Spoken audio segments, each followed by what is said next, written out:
Welcome back, everybody, to another Crypto Sherpa show where I cover the latest cryptocurrency news articles to keep you up to date on what's going on. And Bitcoin is fighting for 67,068. It is fighting to stay up there, as we can see right here. Like literally a couple of moments ago, I was going, that's a nice little lineup going up to 67. But then just as fast as it went up, it went back down to the low 67. So it is like battling. It's like a slow way down still. Like I'm still expecting like it to like flip bullish, like once we reach like 58,000, and then from there maybe a little bit more. Could be 10%, could be 20%. Who knows what the final bottom is? But we are almost there. And then I'm still thinking we're having a nice summer, maybe end of year. We'll see for how the price movement goes, but I just feel the bomb's coming, and then we'll start having our slow rise up. But yeah, so Bitcoin's holding strong. Let's see what else is going on in the news today. Yeah, my title today of the show is WEB4. Is it here already? It's like crazy. A lot of people are still trying to understand what Web3 is. So yeah, we just got introduced to Web4, and that is going to be AI agents. So it is so close. It is here if you're technical savvy, but it's not here if you're looking for like that ChatGPT Grok ready to use, no coding style. So we're almost there though. But let's see, what else do I have for you? Oh yeah, when I was looking at the Bitcoin chart, I was really focusing on like the total supply right now. We're at 19.99 million, so just 0.1 away, and then there's just 1 million Bitcoin left. Now, who owns all the Bitcoin? I saw a nice little Twitter post, like just showing a timeline spin through of like individual owners to Bitcoin. Like, let me just show you guys. So like this is right here, the Bitcoin distribution from 2009 to 2026. I don't want to play the audio because I don't want to get demonetized on it. But yeah, if you can see it started off showing the supply not yet mined. Individuals, yep, we're the main ones holding it. And this going down, here's our timer going up. Silk Road was launched back then. And we can see the not yet mined reached the 50% point. And still we have the lost Bitcoin as well as Satoshi's wallet added there. And then government started getting in. Like pay attention to how fast like governments started like getting involved, as well as the ETFs. Like once we get to the ETFs, like that's still 10 years away, 3 years, we're moving up there. But look at the distribution. Like so far, it's just been individuals. And as we continuously going forward, like the individual side is slowing down. So that's why you want to hold on to your Bitcoin. You want to hodl it because again, like it's going to be, if everyone here is like still trying to get all of it, like if you have it, never give it up. Are against it in the future. Like this is a generational wealth. But let's see. Oh yeah, in 2021, El Salvador adopted Bitcoin. Tesla started accepting it. Bitcoin reaches first all-time high, or its all-time high 69. Now we're experiencing our bear market collapse of FTX. And then let's see, we're coming up to ETFs. Yep, US bought Bitcoin ETFs. Fourth happening. Germany sold its Bitcoin. But no, look how fast the ETFs is just filling up. And then same with companies that's getting involved too. And so this is, let's see, we're almost at that end. We're almost there. Oh, come on, let me get to that last part again. So right here, so 62.7% of individuals hold Bitcoin. 7% is in the ETF funds. Companies hold 5%. And then governments are holding at least 3.1. And like, ooh, the lost in Satoshi. Satoshi holds like 1 million Bitcoin. And well, that's what he mined in the early days. But lost, like that is a big chunk of the 21 million supply that's just gone forever. So the race is on. Like just keep stacking your Bitcoin as much as you can. Now, if you want to mine your own Bitcoin, you may get lucky because there was a new solo Bitcoin block that was found on a self-hosted Umbrella node. So yeah, a solo miner running a self-hosted Umbrella instance just mined a full Bitcoin block, earning over $212,000 in block rewards and fees. Proof that even small independent operations can still win big. Now, I believe this person is using a BitAxe, but instead of connecting to someone else's pool, they were hosting their own server using an Umbrella cloud. So they were using one of these guys. Now, how do you connect it? Let's see. How to solo mine Bitcoin with the BitAxe using Umbrella. So they're using a BitAxe miner. Those cost like $100, but they're connecting it to Umbrella. So yeah, you just got to gather your tools, set up the node for the solo miner, which is Raspberry Pi OS system, and then Umbrella plug-and-play server, configure the Umbrella node, install a public pool for solo mining. Yep, so you're creating your own public pool instead of connecting to someone else's. And then you get your data to input the port, configure your BitAxe solo miner, and then pretty much that's it. Connect with the BitAxe public pool, verify your solo miner is on the mempool, and boom, there we go. And then you just need to monitor your solo miner out there, update the firmware regularly. So you got to be hands-on with it still to do it, but it is possible. And if you get lucky, you could win. Right now, it's 3.125 Bitcoin. So yeah, you could get lucky and win that. So yeah, so it's still possible for small people to get to run their own little rigs out there. Now, what else? Oh yeah, earlier this week we were talking about how Dutch is planning to like tax unrealized crypto gains out there, and turns out this one lady in their department resigned because she didn't have the education. So you literally can't make this up. The Dutch finance secretary who wanted to tax her Bitcoin unrealized gains at 36% just resigned. The reason? She had unrealized credentials. Natalie Van Berkel caught falsifying educational credentials on her CV. And these are the people writing the rules. So it's like, when I saw that 36%, I was like, real, that can't be normal. I was looking at other countries too as the news were popping up. It's like, what? And now it makes sense. Just someone who's just not educated, not in the right place for this position. So she resigned, and yeah. So let's see if that unrealized gain tax still continues on, or if they get someone new one in there, change it up. But let's get into now the topic of this new show on the Web4 industry. So interesting. A dev just built the first AI that earns self-improves and replicates without any humans at all. So we're seeing the birth of superintelligence AI, and a little bit of showcasing this web page. If you want to check it out, it's called web4.ai, and this would be this web page that this is highlighting. But let's go over the morning minute on how Web 4.0 autonomous AI agents powered by crypto. So I really want, once I'm done creating our curriculum here at the clubs, I really want to try to start building this, because this is possible now. Like I said, yes, you're able to, if you're technical and experimental, you can build these agents out there. But no, if you want it to be like a ChatGPT, no code platform standard. So I definitely want to try to dive into that before we hit that phase. But yes, so crypto's next major use case has arrived, powering autonomous AI agents, and they're already using natural selection to evolve on chain. So let's see. Good morning, top news. Here we go. So a Thiel fellow just published what might be the most important crypto thesis of the year, focused on the next version of the internet itself. So what happened? Sigel Wen, a Thiel follower who was active in the early AI builder scene alongside Andres Karpathy and the founders of Anthropic, Perplexity, and Replicate, published a manifesto on Tuesday laying out his definition of Web 4.0. Now, his arguments start with a simple observation. Today, most powerful AI can't think, reason, or generate, but it can act. ChatGPT can't run without you prompting it.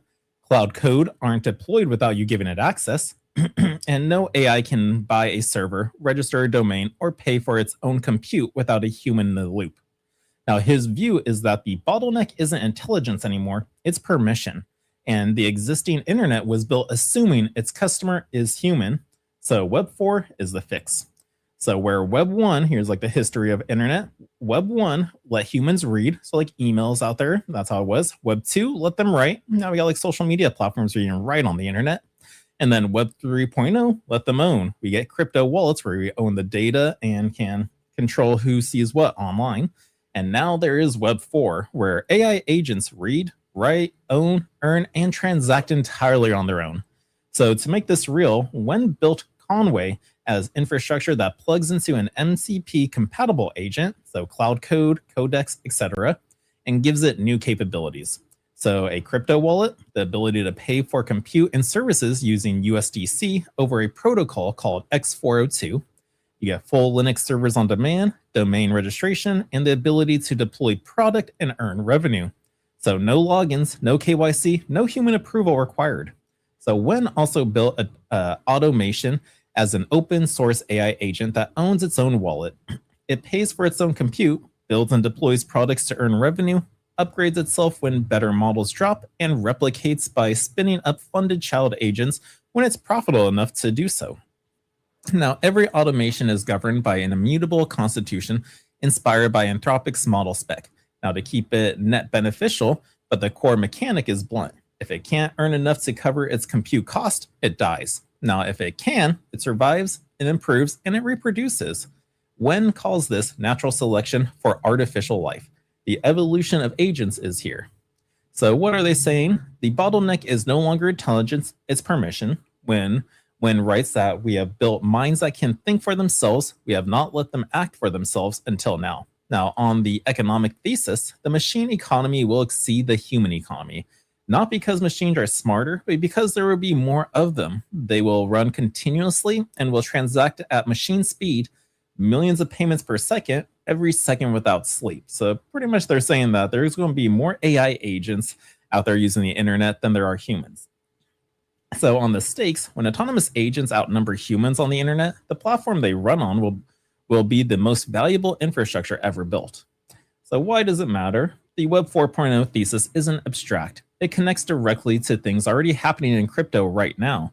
Stablecoins just crossed $308 billion in supply, and their shiny new use case is machine readable, programmable money that settles instantly.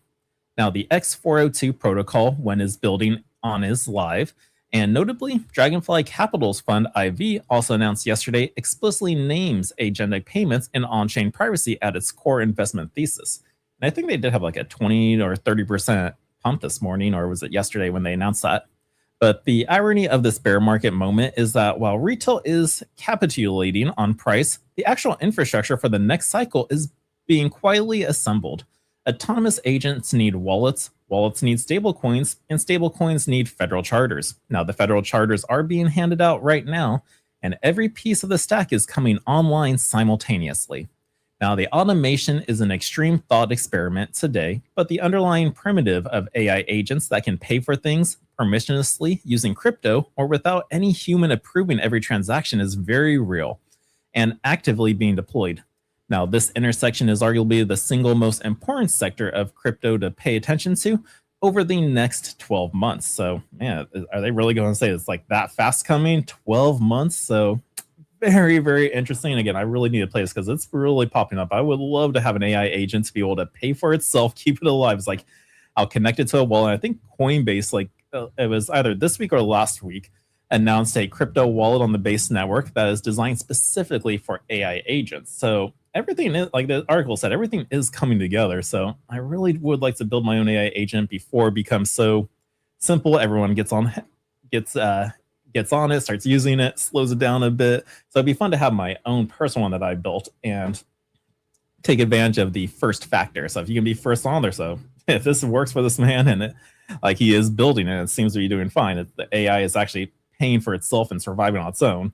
I definitely want to give that a try too. So yeah, so that's pretty cool. So yeah, Web 4 is basically here. So if you missed out on Web 3, definitely get on board now. Have a hot wallet on your computer. Like as you can see here, like on my web browser, I have like MetaMask, I have Eternal, I have, which one is this one again?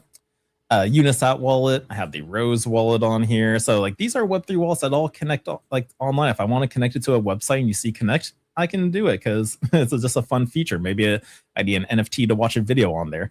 So yeah, AI is here. Like Web3 has been here for a bit. Play around with it. We're already so used to Web 1 and Web 2. So get familiar with Web3 because Web 4 is just around the corner, or it's literally here. But for everyday user, it's just around the corner. So that is our that's not all our AI news right now, because we're also seeing a change right now with some Bitcoin mining companies out there doing like a hybrid Bitcoin mining and AI strategy. And so far for Hive Digital, they're posting some positive revenue. So yes, so Hive Digital posts 219% revenue jump as minor AI hybrid strategy gains traction. So the third quarter result shows revenue growth despite lower Bitcoin prices, alongside new AI computing contracts as Hive continues to expand beyond its core mining business. Now, Hive Digital Technologies delivered a record fiscal third quarter despite weaker Bitcoin prices, suggesting that the expansion into artificial intelligence and high-performance computing is offsetting the broader crypto market headwinds. So for the quarter ended on December 31st, 2025, Hive reported $93.1 million in revenue, a 219% increase from a year earlier. Now, gross operating margin expanded more than sixfold year over year to $32.1 million, representing about 35% of its revenue. Now, the strong performance came even as Bitcoin price declined about 10% during the quarter, and network difficulty rose about 15%. Now, conditions that have pressured mining margins across the industry followed the 2024 halving. Now, Hive generated 885 Bitcoin during the period, a 23% quarter-over-quarter increase, while scaling its installed hash rate to 25 exahashes per second.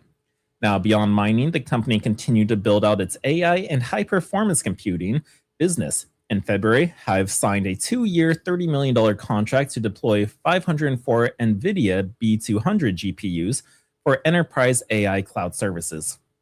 Now, the deal is expected to add about $15 million in annual revenue or an annual recurring revenue and lift Hive's HPC annualized revenue run rate by about 75%. So the company is targeting $140 million in annual recurring AI cloud revenue by the fourth quarter of 2026 as part of a broader plan to scale total HPC revenue to $225 million as it expands GPU cloud and co-location capacity.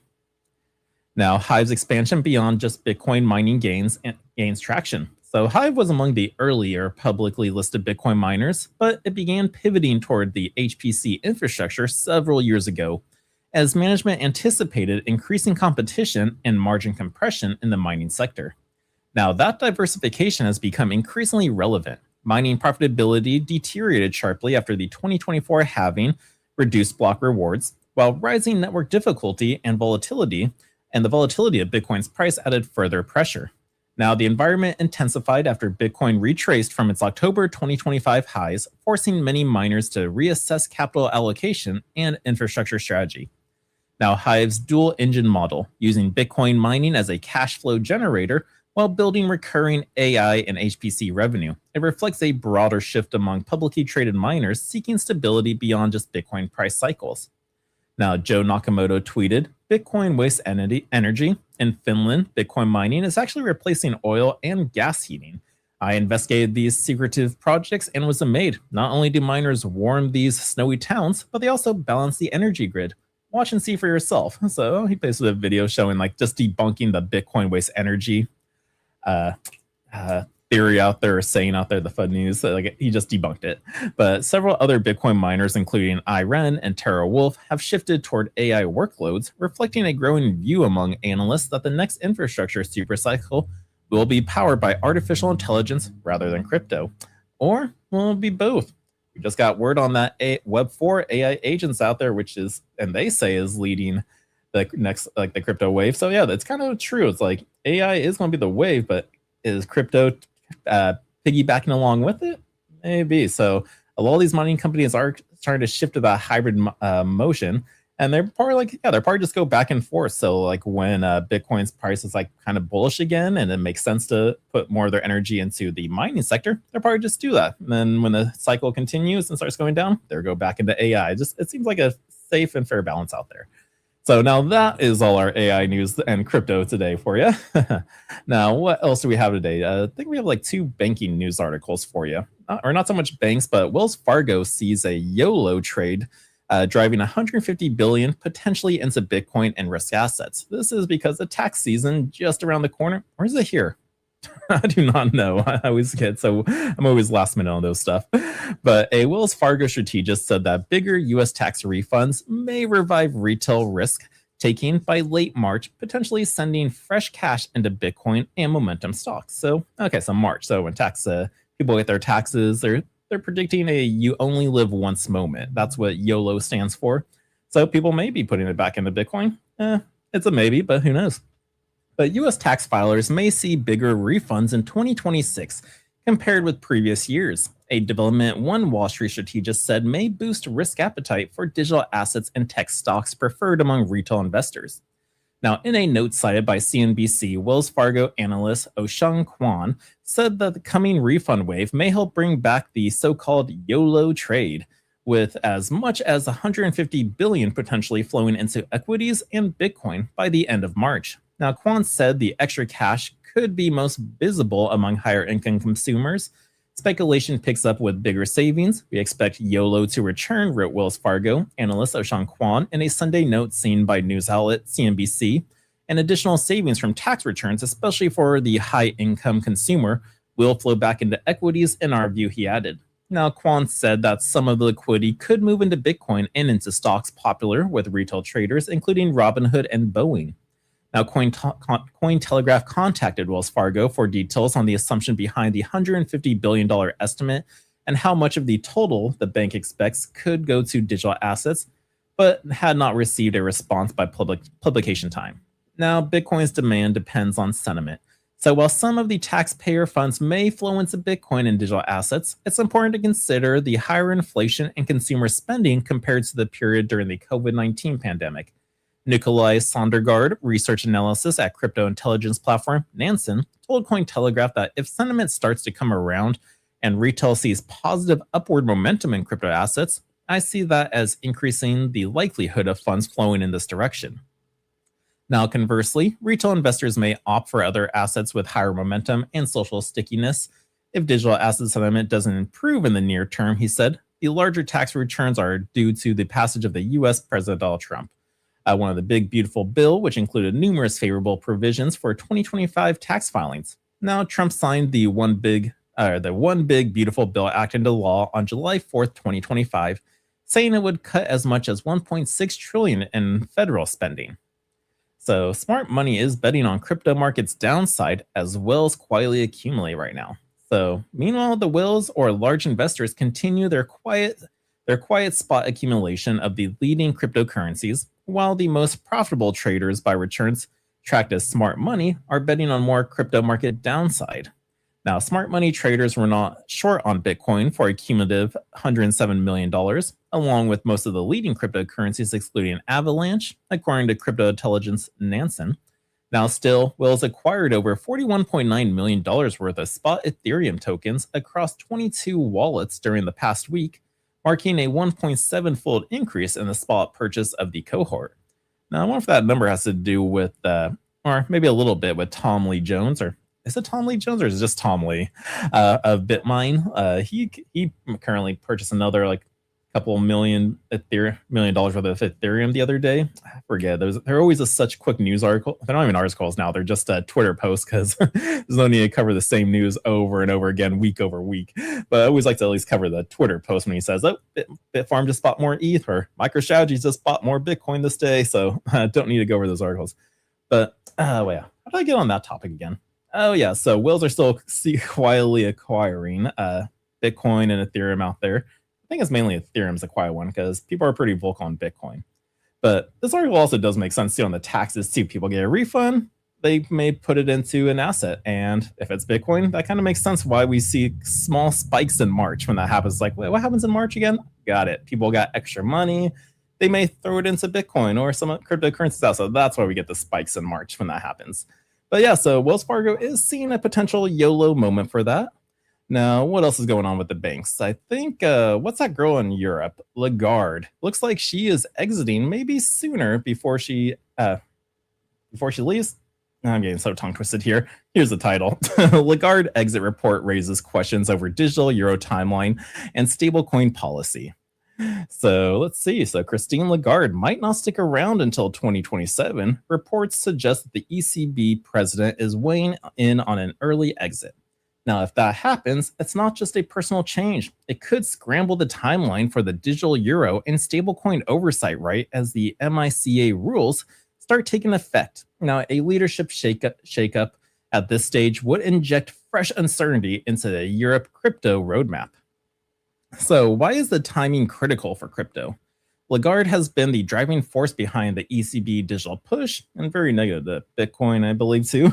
Since 2019, she moved the digital euro from theory into formal investigation. Now, just as the MICA stablecoin rules are being finalized, her potential exit lands at a sensitive moment. Now, without her leading the charge, the sovereign payment narrative weakens. There are also political layers here. Aligning her departure with the April 2027 French election could give President Macron influence over who steps in next. Now, the bigger concern is policy drift. A new ECB chief could shift focus back to traditional tightening and slow down digital euro efforts that would leave more room for private stablecoins to fill the gap. They can even be more strict than her. Is that possible? Or we could have the other side too. Maybe we'll have someone even friendlier than she was. But who could take the reins?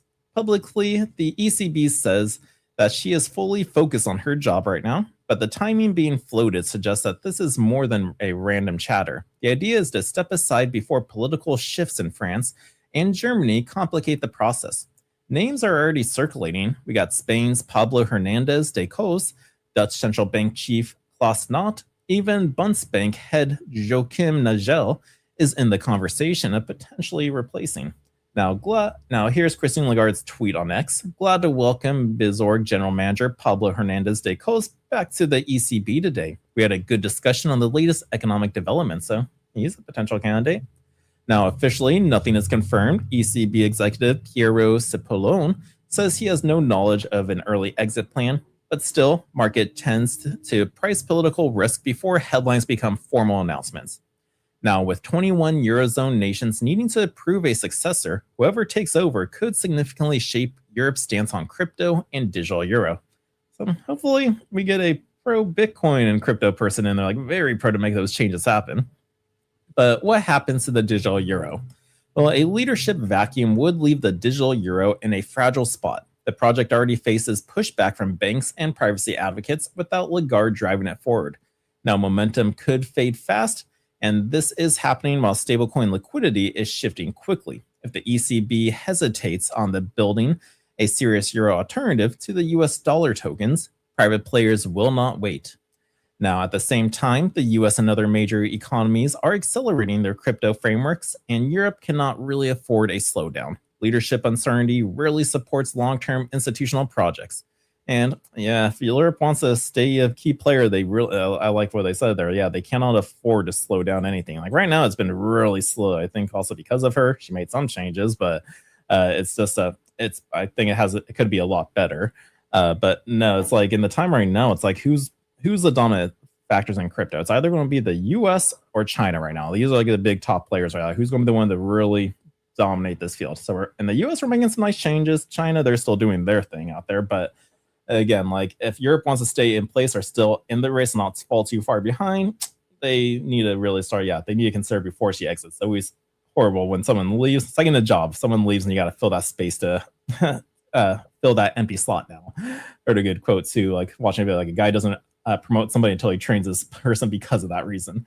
But yeah, so hopefully they do find a pro crypto person, and who knows, maybe they'll expand the crypto essence in Europe going forward. So yeah, so that's going on in Europe, or the Eurozone area. Now let's go on to our final article in South Korea again. But it looks like they're lifting a 9-year corporate ban. So what is this policy change and what does it mean? So again, so changes are happening all over the world, and I always love just keeping you guys informed on it. So let's see. So South Korea reopens crypto to corporations with strict caps and asset limits. So, okay, so well, it's gone, but strict caps, it's a start. Now, this is part of a broader strategy that includes stablecoin legislation and potential spot crypto ETFs. So let's go down. After a 9-year break, South Korea is set to reintegrate corporations into its cryptocurrency market. The Financial Service Commission has established a new protocol allowing listed entities and professional firms to resume trading, effectively terminating the 2017 prohibition. Now, this move is part of the government's ambitious 2026 economic growth strategy, which aims to transform the nation into a premier digital hub by introducing stablecoin laws and paving the way for spot crypto exchange traded funds. Now, this article explores what led to the ban on corporate trading in South Korea, what the new guidelines facilitate, and how this step will transform South Korea's crypto market. It also examines the risk that South Korean regulators are confronting and compares South Korea's corporate crypto trading policy with those of other countries. Now, why corporate crypto trading was banned in South Korea? Well, in 2017, South Korea prohibited institutional involvement in crypto markets due to a surge in retail speculation. Regulators were concerned about the risks of money laundering, market manipulation, and threats to financial stability. Authorities restricted corporations and professional investors from participating while allowing retail crypto trading under stringent compliance requirements. Now, man, that is like a blast from the past. Like those are times are definitely different. Like again, this is what everyone thought back in the day. They risked money laundering, market manipulation, threats of the financial stability and everything. Like that was the big narrative. And now we got countries embracing it now. From Europe, the US, South America, every single continent, maybe not an article, I don't know, maybe, but everybody is getting involved now. Like the narrative has changed, and it's going to change even further too and get even more beneficial. Now, this policy distinctly shaped South Korea's crypto market. Retail investors eventually dominated trading activity, whereas local institutions remained largely excluded from a rapidly expanding asset class, and gradually, this situation also drove capital flows abroad. with Korean investors and companies pursuing exposure via overseas exchanges and foreign investment products. Now, on the other hand, developed markets like the US progressively incorporate institutional capital into crypto through regulated futures, custody solutions, and ultimately spot ETFs. By 2024, institutional participation represented the bulk of trading volumes on many leading global platforms. Oh, I like these little tidbits I always miss. Did you know in 2018, South Korean banks issued special real name account partnerships with exchanges, making them legally responsible for monitoring crypto transactions tied to customer identities? So, yeah, centralized identity, them taking data in. That is a fun fact. But what South Korea's new corporate crypto rules allow? According to the new guidelines issued by the Financial Service Commission, approximately 3,500 organizations are set to gain permission for crypto trading. Now, this group encompasses publicly traded companies along with duly registered professional investment firms. Now, to begin with, corporate allocations to cryptocurrencies will be limited to no more than 5% of the company's yearly equity capital.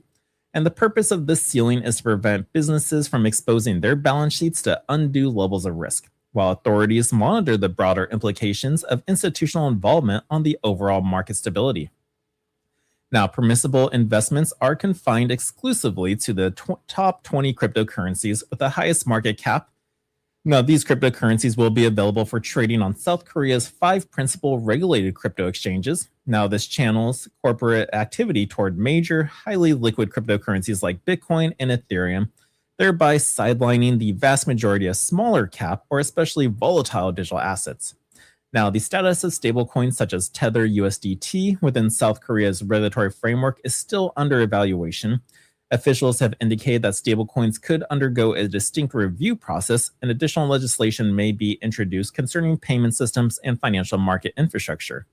And yeah, so it's kind of like too, like how like we saw with Europe and like with Lagarde leaving and the digital euro coin.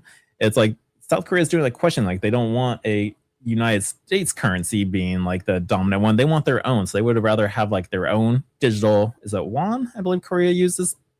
I believe that's what it was. But yeah, so they would rather have their own than rather bringing in like Tether USD. So they're still making rules and stuff on that. It's in the review process. Now, crypto exchanges will need to implement safeguards for institutional orders, including mechanisms such as staggered trade exclusion and caps on individual order sizes. These legal requirements are intended to reduce abrupt price fluctuations and prevent the large orders from the disrupting thin order books. Now, how does this fit into South Korea's broader crypto strategy? Well, the guidelines for corporate cryptocurrency trading in South Korea are not an isolated change. Instead, they form part of a broader regulatory overhaul that includes the upcoming Digital Asset Basic Act, which the National Assembly is scheduled to present in the early months of 2026. Now, this proposed law aims to consolidate the currently fragmented crypto regulations. It will address key areas such as an exchange oversight, token issuance, custody, market conduct, and investor protection. Now, policymakers are examining possible frameworks for the stablecoins pegged to the Korean won and regulated spot cryptocurrency ETFs. Now, these steps will further integrate digital assets into traditional financial markets. Now, these initiatives suggest a shift from crisis-driven restrictions towards structured market participation under the formal regulatory supervision.